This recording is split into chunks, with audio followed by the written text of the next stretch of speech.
Good afternoon. It's Friday. It's September the 29th, 2017. I'm Dave Thompson, Director of the Academy of Cleaning Excellence. There's three words on which I focus on each and every Friday afternoon. Those three words: healthy, positive, and proactive. Now, today you can see that I am joined by Angel Cruz, who is our bilingual instructor at the Academy of Cleaning Excellence. Well, we're going to be talking today and conversing about the challenges of working with and communicating with different nationalities and their language barriers. So, Angel, thanks for being on the show. Oh, Dave, thanks for having me. Appreciate it. I know you've avoided this show for quite a number of months already. I pretty much try to avoid it, but unavoidable now. So now we got you here. So tell the audience who you are and how you come to be about the bilingual instructor. Okay, I came to work at Gem Supply nearly 20 years ago, and I started at a little customer service office we used to have on the other side of the building. From there, I started working at the front counter, where I encountered that a lot of Spanish people were actually wanting somebody who spoke Spanish to be there. So it was a challenge, you know. And after that, during the course of me being here, I started working for the Academy. I started teaching at the Academy, Spanish and English classes, but now it kind of looks like it's mostly Spanish classes that I'll be doing. Well, I think that's some of what we're talking about today, folks, is the fact that, you know, if you have bilingual instructors, what we find is that people really assimilate the information better when you only talk in their native language. Absolutely. Yes. And whichever that may be.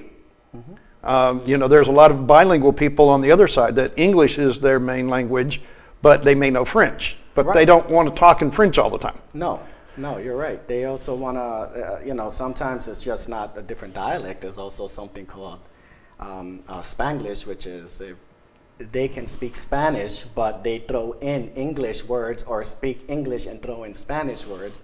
And that's kind of like something. So is that where you started? That's where I started, exactly, up in New York. You know, my parents spoke Spanish at the house, only Spanish, but for some reason I caught on both, and they would get upset whenever I would start out a sentence in Spanish, throw in a couple of English words, and you know, that's where it began to get a little, oh no, we need to fix that. Okay, so the population in the Kissimmee area, where you work day in and day out, is mainly Hispanic. It's mainly Hispanic, yeah. It's actually growing more and more each year.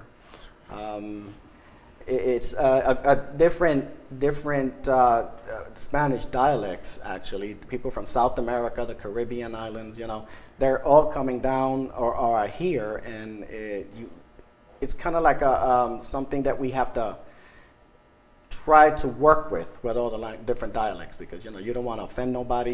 You want to make sure you're using the right terminology. So what we're saying here is when we're talking about Spanish, we're not talking about Mexican Spanish. We're talking about the different dialects of Spanish. Yes, different dialects of Spanish. You know, for example, I have customers that come in and say, "Do you speak Spanish?" And I'm like, "Yes," and they speak to us in Portuguese, which is a totally different dialect from Spanish. But you know, they have words that I can understand, and they can understand me, so it kind of works in many ways, but it's not Spanish. You know, it's Brazilian or Portuguese that they're speaking.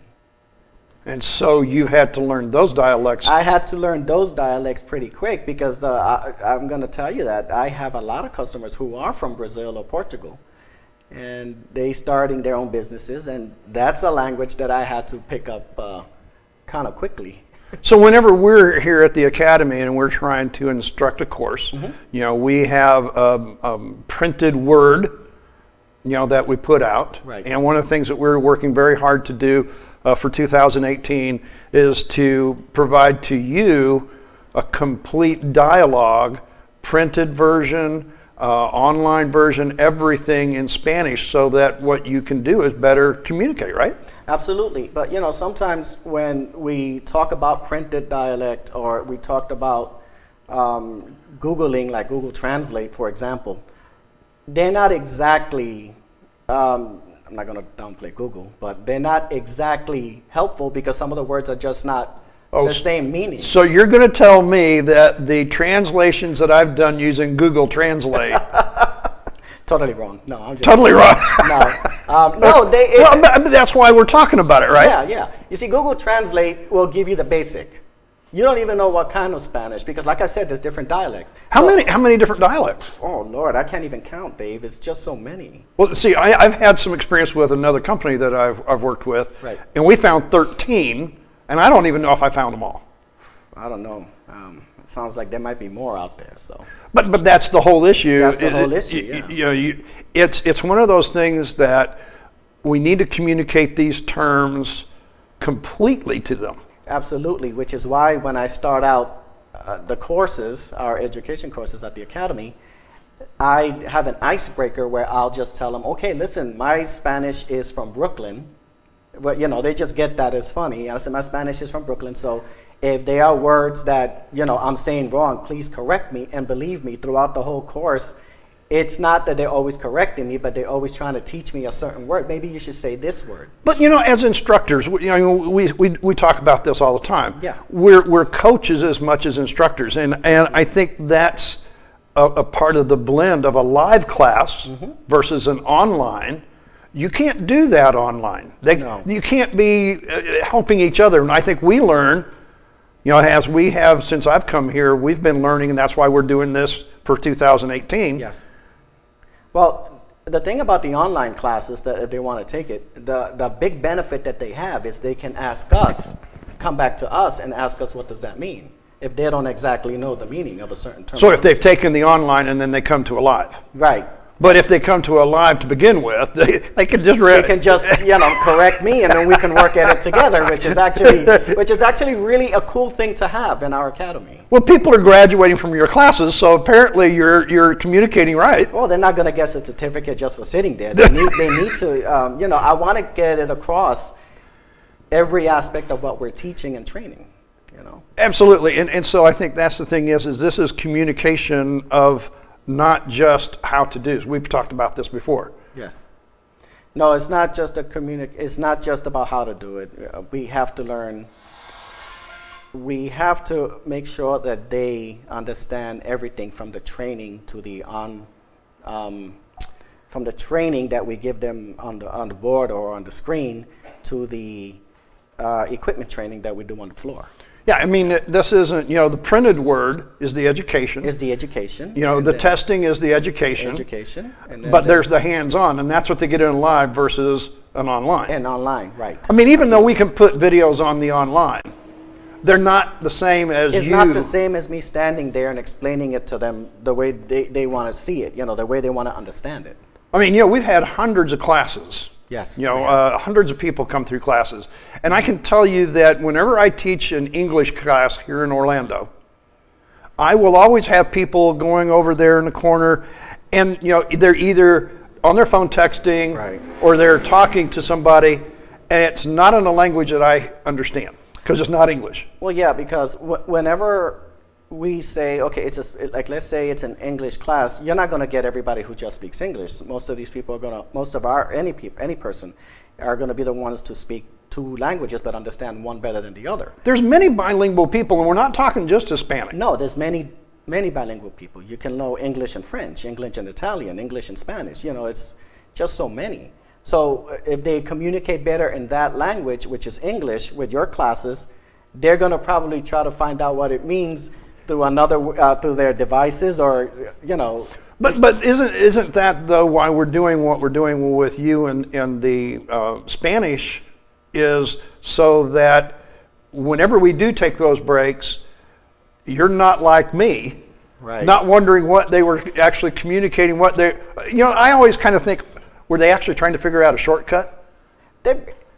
Everybody wants to figure out a shortcut, but it could just be that they just didn't understand a certain terminology, they didn't understand a certain way you said it, and they're trying to find out, okay, well, I need to find this out before I actually go out and do what I've got to do, you know? So you're going to have you're going to just have people that are going to come in, take your English class, and then try to find out what it was that you spoke about in another language, or take a Spanish class and then have me say it in English to them, because sometimes it does happen.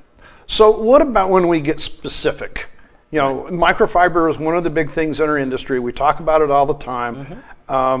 You know, I just published just this morning our Understanding Microfiber course. Yes. You know, we're going to be putting that in Spanish here soon. But that's the thing, and you're talking about a very basic tool that we all use. What are you finding whenever you're having classes? Well, they want to know, microfiber, for instance, you were just talking about.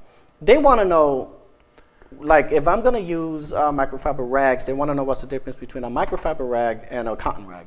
A microfiber mop with a double bucket system and a regular mop. And, you know, the one thing that we have to tell them and explain to them before they even start using it is that the difference is a cotton mop absorbs. A microfiber mop is made out of plastic, so it doesn't absorb. It holds and releases. So what we're saying is they can use interchangeably? No. If it's made, let's just say a double bucket system would only work with a microfiber mop, only because you have clean water and you have dirty water, and you want whatever you wiped up with the mop to go into the dirty water, and then have fresh water, clean water to mop again. Now, if you don't tell them exactly how that works, they're going to use both sides. You know. So will a cotton mop work in a double bucket system? It would not. No, it's not. If you want to use one, I wouldn't. I just wouldn't recommend it, only because the double bucket system, again, is so that we can use clean water when we're wiping the floor, dirty water to pick it, you know, have the dirty water for the dirt. And that's the difference between education and training. And training. You know, on-the-job training sometimes is just people picking up. We'll talk about that later, but I think that's a good point that you bring up. Yeah. You know, and that's a part of whenever we're educating these people, we're actually at the Academy talking about best practice. So kind of tell the audience a little bit about the way we look at that. Okay, well, best practices is if we're going to train you, we're going to show you how to do it the right way from beginning to end. There's no shortcuts, because shortcuts are like the fallbacks. Okay. You know, and then shortcuts are not. We don't teach shortcuts. We teach the whole system. Shortcuts are what you get when there's no instructor there. When you forget stuff and you try to figure it out. Oh, this is a shortcut. So whenever I forget, I go and ask Sally, and Sally gives me a shortcut. Yeah, just do it this way instead of that way. But you just. She's not going to tell me the best practice. Absolutely, she's not going to tell you the best practice. She's going to say, "Well, I do it this way, so just do it that way. It'll work." So this is also what we're talking about today, and we're following up Don Tracy's little bit last week. You know, I have to say this live show, and I probably did catch you off guard here. You know, you didn't ride in on a motorcycle or a sweeper today. I don't ride motorcycles, but I can bring my car in and ride it whichever you want. But yeah, okay, all right. Yeah, we all come in a little differently. Anyway, Don was talking about the 4 different generations and how to communicate. You know, today we're talking about communication between languages. So in both of these instances, if we don't communicate fully, then when we get to the how-to, it even gets further diluted. Absolutely. You know, when we're up there and there are words on the board, you know, there's words on the screen, and we just got a PowerPoint or whatever. It's not just good to read off and just read it, because anybody can do that. You actually have to go in and explain exactly what's up there. Because if you don't, they're going to go on the floor and do the job training and do it all wrong. So I'm thinking here, you know, you mentioned the Caribbean and South America and all the different nationalities that are coming in. What do you think about the fact that maybe it's best that they take an online version before they come to a live?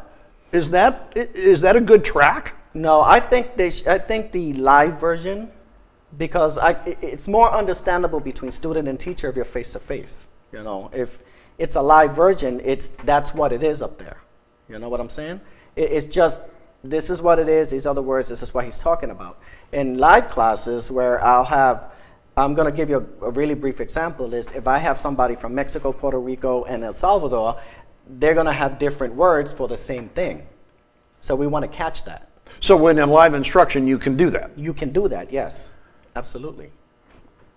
Well, I think you and Don and I kind of all agree. We still like live face-to-face. Yes. All right. Yes. Okay. Well, you know, the thing about it is is I know that what you're saying kind of caught me a little bit a couple of years ago when I was in San Diego. Right. I was teaching a class of about 32 people, and I found out there were 6 different dialects, and I could see people kind of grouped together in the second day because they were helping each other understand. And by the third day, we all got it, but I kind of really wonder how much they missed on the first day. Yeah. Well, I get that at the front counter, actually. You know, I'll have, here's an example. I just had this yesterday, actually, where I had a customer from England come in, and right behind him was another customer from Ireland. I know them both. I never had them together at the same time. And when one of them mentioned a mop one way, the other person was like, "What's that?"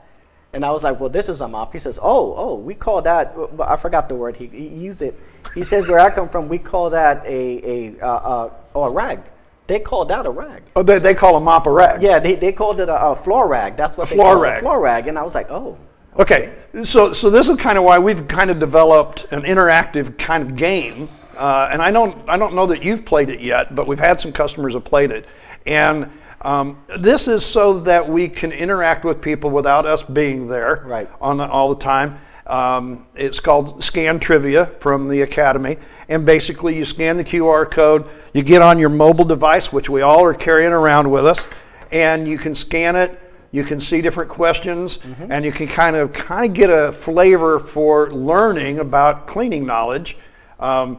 And we did this at ISSA a couple of weeks ago. It was very fun to do. We're going to have it at all our shows that we do throughout the rest of the year. I think you and I have talked several times about OJT. Right, on-the-job training, yes. And you watched one of the videos I did. Yeah, the so, PB&J. Yeah, can I explain to the audience what you got out of that? Well, the video was really interesting because it'll kind of give you an understanding of instructions, how-tos, instructions, and how to do something, but the person explaining it should be explaining it thoroughly, not just giving you like do this, do that. Or an example, the PB&J video that you did, you got up, one of the audience members came up and they told you, say, okay, how do I fix a PB&J sandwich? And it was funny because he says, open up the bread, and you just you gave it away. That's all right. They'll look at it anyways now. But it's just a way of making sure on-the-job training has to be thoroughly explained without shortcuts. Well, and I think one of the things you see in the picture that we provided for you is you see the peanut butter, you see the jelly, and then you see the jar that says PB&J. Yeah. Now, the PB&J jar is representative of what people do all the time, and that's the shortcuts you keep mentioning. Right. Absolutely. So what we're teaching is the best practice of putting the components together in the right way to get the end result. Absolutely. There's always somebody going to pick up that jar and just slap it on and do it. Yeah, I'm seriously, I'm old school. There's only one kind of peanut butter that I like, and that's the nutty one. That doesn't come in the PB. It doesn't come in the shortcut. No, it doesn't. So I have to actually use both. So yeah. Okay, so I mean, this is a difference that we're talking about. When we're talking at the Academy of best practices, taking all the components, putting them together right.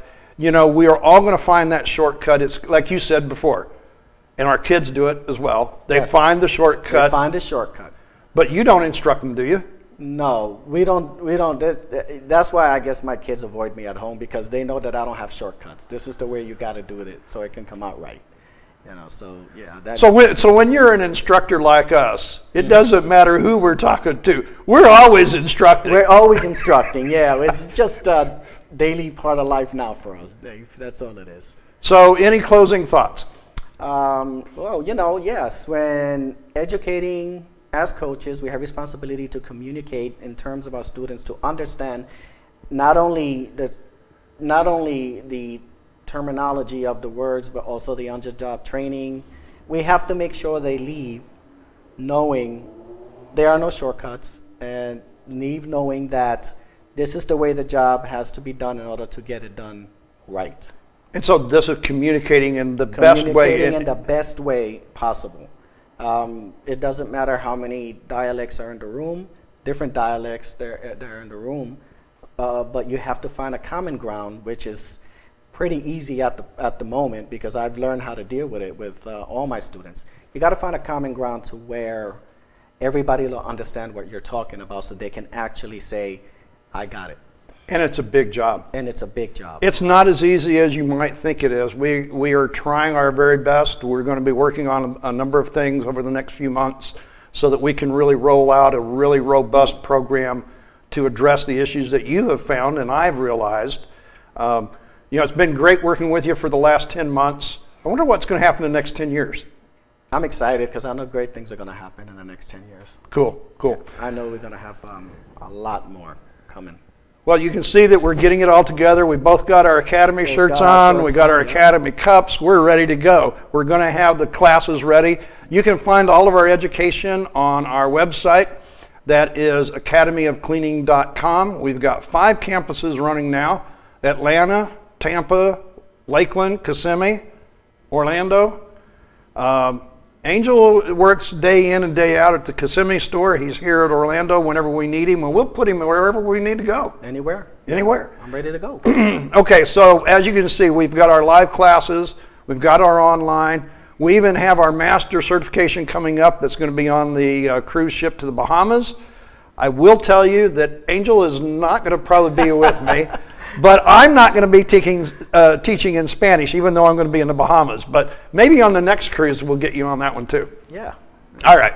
So like our social media pages, we've got them actually out there on LinkedIn, Facebook, Twitter. You know all of them. Like those and share those pages as much as you can. Now, next Friday, Ken Waddell is going to be here talking about equipment and the new advances. You know, there's things like cordless, compact, certified units. We're going to talk about all of these, which bring a lot of versatility to the marketplace. Then you and I have got more things to instruct. More to instruct. All right, so that's our show this Friday. And so until next Friday, live right here, 1 p.m. from Orlando, I'm Dave Thompson. Keep changing your future. Keep those changes healthy, positive, and proactive. And remember my mantra, I am a janitor and I save lives. Thanks for watching.